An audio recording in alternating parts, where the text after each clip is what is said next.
everyone. My name is Jamar McKinney, or you can just call me Juice, because that is my nickname.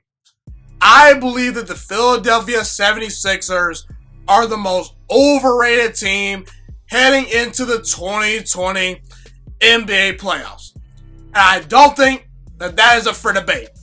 I don't think it's up for debate. There's almost no scenario that I can come up with where I can find this team winning a championship this year. And I would not be shocked if the Philadelphia 76ers get bounced in the first round, depending on who they play. This is a team that in the offseason, I felt could make the NBA Finals. Heading into 2020, I felt that Josh Richardson was a great picker for this team. I like the fact that Tobias Harris was going to be with the team for a full entire season, as opposed to last year. Them trading for him midway through the season, he would get full chemistry with the team throughout the entire year. And I personally felt that Ben Simmons was going to take a huge leap, heading into this year. And Ben Simmons has not taken the leap that I felt that he needed to take. He just hasn't. He's not become a great shooter.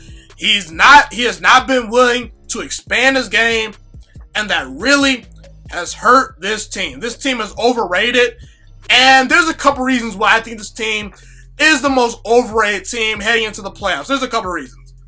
Number one, I don't think they're very good offensively. I don't think they can score enough points. I don't think they have a closer.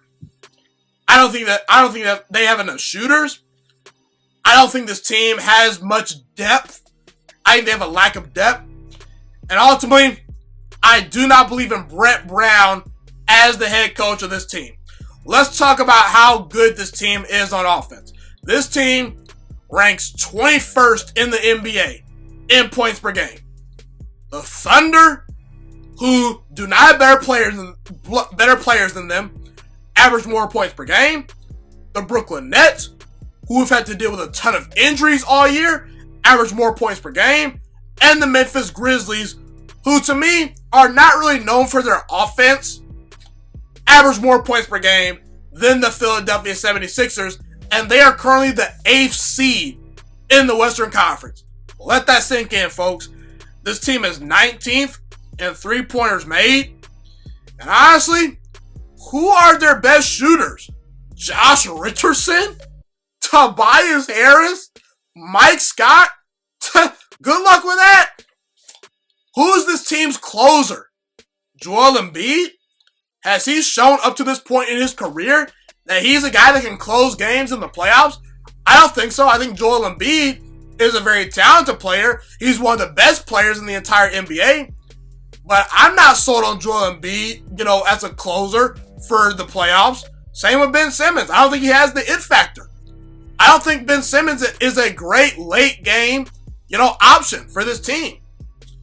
The thing about Ben Simmons and Joel Embiid is not only do I not think they don't have the it factor, but also down the stretch in games, they're very limited because they both do the same thing. They score all their points virtually in the paint. When Joel Embiid is in the paint, because Ben Simmons can't shoot, he's pretty much a non-factor on the offensive side of things, okay? And then, when Ben Simmons is dominating inside the paint, then Joel Embiid turns into a jump shooter. And while Joel Embiid can hit a three if you need him to, while he's not terrible by center standards as far as measuring a mid-range shooter, that's not his bread and butter. So, as far as execution late in games, there's only one spot in the paint for these guys. If Joel Embiid is dominating in the paint, Ben Simmons is going to be neutralized. If Ben Simmons gets his share of opportunities in the paint, then guess what? Joel Embiid is virtually neutralized. The lane is clogged up.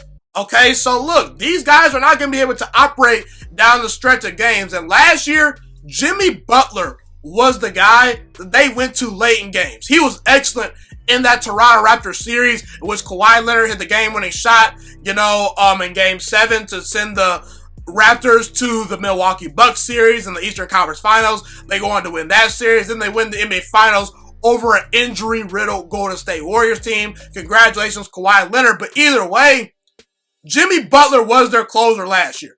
They don't have a true closer. Not a closer I feel good about. They really miss Jimmy Butler, and it showed this year. Also, the Sixers don't have a whole lot of depth. They're not a very deep team. I believe their starting five is very formidable. I like their starting five. But their bench players are Furkan Korkmaz? Furkan Korkmaz is your best bench player, arguably. Mike Scott? Alec Burks? This is not a whole lot. These are not a whole lot of great options to come off the bench. It's not a very deep team. And I'm going to get to Brett Brown, their head coach. Brett Brown, I don't think he's a great head coach. I don't. He does not run a great offense. The team consistently down the stretch in games does not execute very well. And in 2018 versus the Boston Celtics in the playoffs, without Kyrie Irving, the Boston Celtics did not have Kyrie Irving. Keep that in mind. Brett Brown single-handedly lost the Sixers that series due to his bad coaching, in my opinion. Now, obviously, your players are going to take some of that blame, but a couple years ago in 2018, I blamed that series loss on their head coach. Because in game number 2, they lost by 5 points. Game number 3, they lost by 3 points. And game number 5, they lost by 2 points. The Philadelphia 76ers head coach, Brett Brown, consistently does not put this team in a position to succeed late in games. This team lacks good late game execution. I just don't believe in the Sixers team. I personally said, roughly several months ago that this team should have either traded away Joel Embiid or Ben Simmons, whichever one you want to pick or choose to trade. Go ahead and do it. I don't care. But they don't fit well together. They're a good, talented duo, but as far as a fit, they're not a great fit. They're very talented, but they don't fit together. I believe the Clippers are better. I believe the Lakers are better. I believe the Rockets are better. I believe the Celtics are better. I believe Toronto is better. And I believe, honestly, the Miami Heat are a better team than the Philadelphia 76ers due to the fact that they're a more well-coached team. They're a much more deeper team. And honestly, at the moment, they have a better record.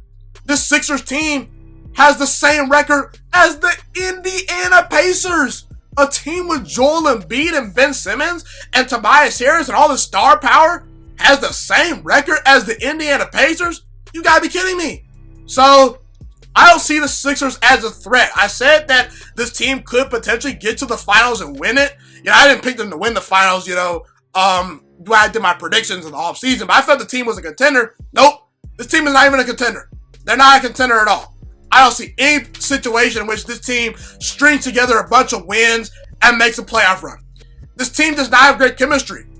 And what makes you think the chemistry is going to be gained due to the fact that now you're coming off a 3-month layoff and you have to restart all over again? This team did not have great chemistry in the first place. After a 3-month layoff, it's not going to magically get better. So again, not a great dynamic offensive team. A team that does not execute well down the stretch. I don't see it with the Sixers this year. This team is very overrated.